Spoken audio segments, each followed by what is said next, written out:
माए के लाल बाल बांका नहीं कर सकता है। 999 84 सिद्ध की शक्ति है योगी।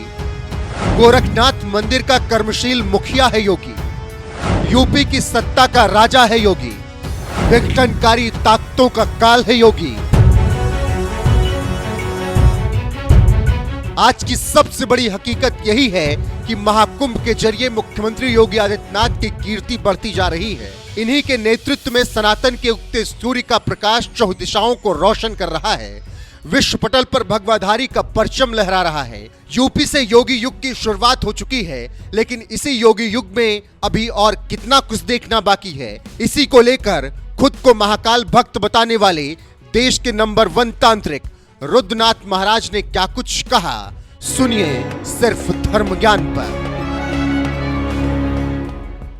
नमस्कार, धर्म ज्ञान के दर्शकों का स्वागत है। कविता राणा 999 84 सिद्धियों का आशीर्वाद जिन्हें प्राप्त है वो हैं यूपी के मुख्यमंत्री योगी आदित्यनाथ। महंत से मुख्यमंत्री बने योगी आदित्यनाथ आप सभी जानते हैं कि नाथ संप्रदाय का प्रतिनिधित्व करते हैं, मठाधीश है गोरखनाथ पीठ से। और ऐसे में योगी पर क्या कहती है एक तांत्रिक की भविष्यवाणी, इसी पर चर्चा करने के लिए आज मेरे साथ मौजूद है हमारे रुद्रनाथ महाराज जी। महाराज जी, सबसे पहले तो आपका स्वागत है। धन्यवाद महादेव। देखिए, भविष्यवाणी तो नहीं कहूँगा, लेकिन जो उनका कार्यकल्प है, जो एक समाज को दे रहे हैं, वो एक वही दे सकता है जो समाज के साथ जुड़ा हुआ है, जो देना जानता है, जो सत्य के मार्ग पे चलते हैं जी। ठीक है, जो किसी में भेद नहीं करते हैं, सब एक समान जिनके लिए हो। ठीक है, गलत को गलत कहने वाला, सही को सही कहने वाला, वो छवि है। ठीक है, और ये कहाँ से आती है? जब हम धर्म के साथ जुड़ते हैं, अपनी नींव के साथ जुड़ते हैं, जब अपने इष्ट आराध्य गुरु गोरक्षनाथ जी के साथ जुड़ते हैं, तो हम सत्य के लिए लड़ते हैं। ठीक है, तो ये वो छवि है। ठीक है, इसमें कोई दो राय नहीं है। वो जो समाज के लिए कर रहे हैं, समाज को दे रहे हैं, ठीक है, वो गुरुवाणी से, गुरु कृपा से प्राप्त होता है। सबके लिए एक समान सोचना, हित में सोचना, प्रेम देना, नहीं तो लोभ तो बहुत है। बिल्कुल महाराज जी, अब देखिए ना, पहली दफा एक महंत के नेतृत्व में महाकुंभ का आयोजन हुआ। इतिहास में पहली दफा 140 साल बाद वाले महाकुंभ में इस महाकुंभ की एक विराट पिक्चर हम सब ने देखी। लेकिन इसी महाकुंभ में जब मौनी अमावस्या पर जो भगदड़ मची, वो जो हादसा हुआ, उसमें लोग जो मारे गए, इसी महाकुंभ में जब शंकराचार्य के शिविर में आग लगी, इसी महाकुंभ में जो कुछ ऐसी अप्रिय घटनाएं हुई, तो सीधा सारा जो योगी आदित्यनाथ को इसके पीछे उन पर सवाल खड़े किए गए, शंकराचार्य द्वारा, कई लोगों द्वारा उन पर लांछन लगाए गए। क्या ये उचित है? देखिए, ये दुखद घटना है और इसके लिए दुख व्यक्त है। ये देखिए, जिसका परिजन खोता है, जिसका जो खोता है, ठीक है, वो पीड़ा वो ही जानता है, कोई और नहीं जानता। हम तो बस प्रार्थना कर सकते हैं कि जो भी उस भगदड़ में गए, महादेव उन्हें सदगति दें, अपनी शरण में ले, है ना, मोक्ष प्रदान करे। हम यही प्रार्थना कर सकते हैं। लेकिन इसमें देखिए, उनका भी कहीं दोष नहीं है। ठीक है ना, उनका दोष यहाँ कहीं किसी भी रूप में नहीं है। मैं किसी की बात का, देखिए, सबका नजरिया अलग होता है, कोई किस हिसाब से कैसे देख रहा है। ठीक है ना, आज मैं रोड पे चल रहा हूँ, ठीक है, मैं भाग रहा हूँ और मैं गिर जाऊँ, तो इसमें सरकार का कहाँ दोष जी? ठीक है, ये नजरिया होता है। ठीक है, हर चीज को विनम्रता से करना चाहिए, समझना चाहिए, जानना चाहिए, है ना, अपनी विवेक बुद्धि से कार्य लेना चाहिए। देखिए, कभी भी उन्होंने अगर महाकुंभ का इतना बड़ा आयोजन किया, ये सोच के नहीं किया उन्होंने कि वहाँ किसी की मृत्यु हो जी, वहाँ कोई ऐसे होगा, किसी ने नहीं सोचा था, है ना। वो कतई नहीं चाहते। जो समाज की सुरक्षा के लिए बड़े बड़े फैसले ले रहे हैं, जो समाज को एक सुधार में ला रहे हैं, क्राइम को, असत्य को खत्म कर रहे हैं, ठीक है, वो किसी की मृत्यु का कारण क्यों बनेगा? वो कभी नहीं बन सकता। जो दूसरे की बहनों को, माताओं को अपनी बहन माता मानता हो, उन्हें कितना दुख होता होगा। ठीक है, किसी राज्य को, ठीक है, एक निस्वार्थ भाव से, अच्छी तरह से सीधे रास्ते चलाना बहुत बड़ा दायित्व होता है। देखिए, हर एक चीज़ में टिप्पणी करना, राजनीति से जोड़ना, यहाँ ये भी गलत होता है। कुछ चीज़ों को समझना चाहिए, देखना चाहिए, है ना। कोई भी, आज हम हों, या आप किसी के लिए मरने की दुआ नहीं मांगते। हम चाहते हैं हर एक के घर में माँ, पुत्र, पिता सब एक साथ रहें, प्रेम पूर्वक रहें और दीर्घायु हों जी। ठीक है, संत की वो वाणी होती है। संत कभी मृत्यु नहीं मांगता है किसी के लिए।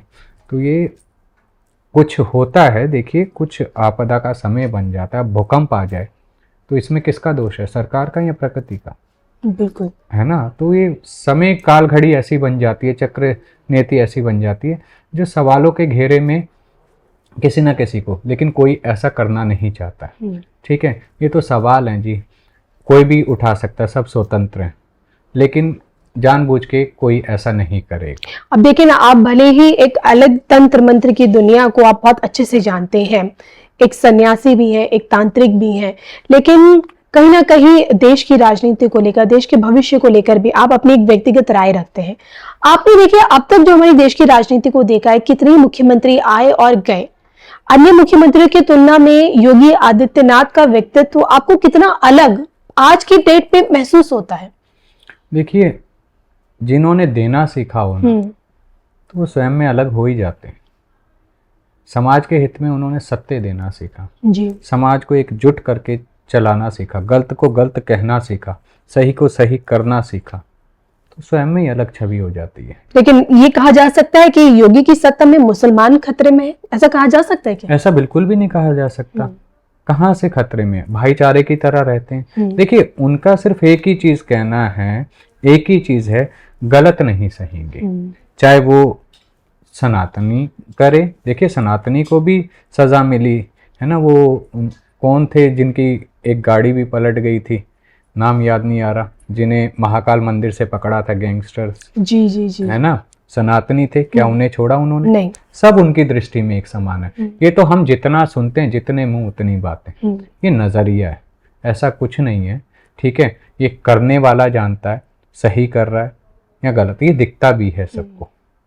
वो किसी एक पक्ष में नहीं है, वो सिर्फ सत्य के पक्ष में है।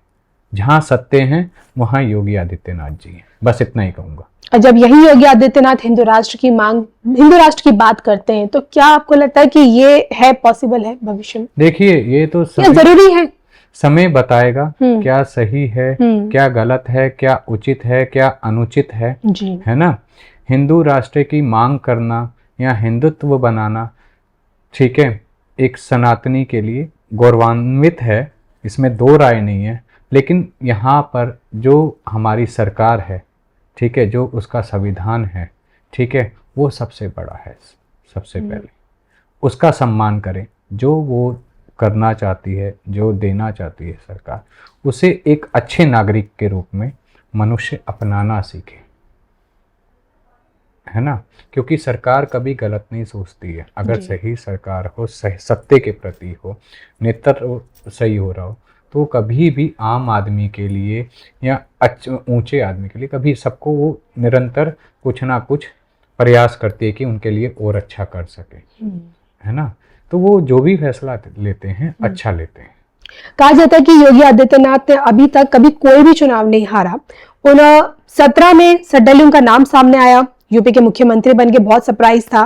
फिर उसके बाद अभी जब 4 जून को 400 पार नहीं हो पाया, जो रिजल्ट आया लोकसभा का, उसमें कहीं ना कहीं योगी आदित्यनाथ की गद्दी को हिलाने की कोशिश की गई, वहां वो बच गए। महाकुंभ हादसे के लांछन उन पे लगाए गए, लेकिन वहां संत समाज उनके आगे एक ढाल बनकर खड़ा हो गया। देखिए, एक आम आदमी वो अदृश्य दुनिया को अपनी नंगी आंखों से नहीं देख पाता जो आप लोग देख पाते हैं।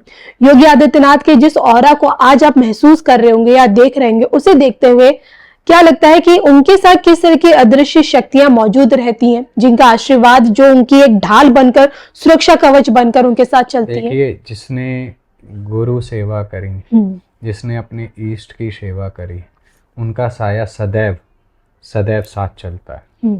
ये सत्य है। साधु कभी मरता नहीं है, सन्यासी कभी मरता नहीं है। वो समाधि में रह के भी, ठीक है, सूक्ष्म रूप में सदैव साथ रहता है। अच्छा जी। तो ये गुरु आशीर्वाद होते हैं, ठीक है, ईष्ट आशीर्वाद होते हैं। मैंने कहा ना, भाव बहुत बड़ा होता है, तो वो गुरु कृपा केवलम। इसी भाव के चलते भविष्य कहाँ नजर आता आपको उनका? देखिए, भविष्य ना तो मैं बोल सकता ना आप बोल सकते। बिल्कुल। ये हमारे जो भाई बहन हैं, माता पिता हैं, हमारी 100 करोड़ की आबादी वाला हिंदुस्तान है, हमारा भारत है, ये वो तय करता है। एक अंदेशा तो हम लगाते, आकलन तो लगाते कि हाँ ऐसा हो सकता है, पॉसिबिलिटी है, ये इंसान ये काम कर सकता है। वो देखिए, वो जिस भी क्षेत्र में रहेंगे, ठीक है, उसमें वो सदैव अपना अच्छा ही देंगे, और 100 नहीं 1000% देंगे, क्योंकि उन्होंने सत्य के लिए आगे बढ़े हैं। और जहाँ सत्य होता है ना, वहाँ 1000% भी देना भी कम पड़ जाता है।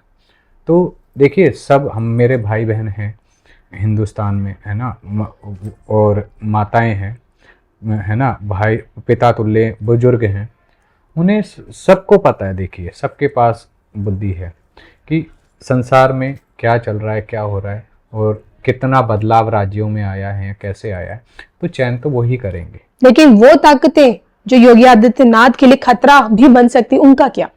देखिए, जहां पे भाव अच्छा हो, सत्य की लड़ाई हो, ठीक है, तो खतरे गड्ढे तो आते रहते हैं, कुछ ना कुछ सिखाते ही हैं जीवन में, है ना। तो डरना क्यों, है ना। तो कोई खतरा ऐसा नहीं है कि जिससे डरा जाए या समझा जाए, ठीक है। ये भी एक सेवा का हिस्सा होता है। देखिए, जो योगी आदित्यनाथ जी कर रहे हैं, ये भी एक सेवा का हिस्सा है कि जन कल्याण करना, सही रास्ता देना। तो सेवा भाव जब निस्वार्थ होती है तो वहाँ खतरे नहीं होते, वहाँ सिर्फ भाव और यात्रा होती है। बिल्कुल।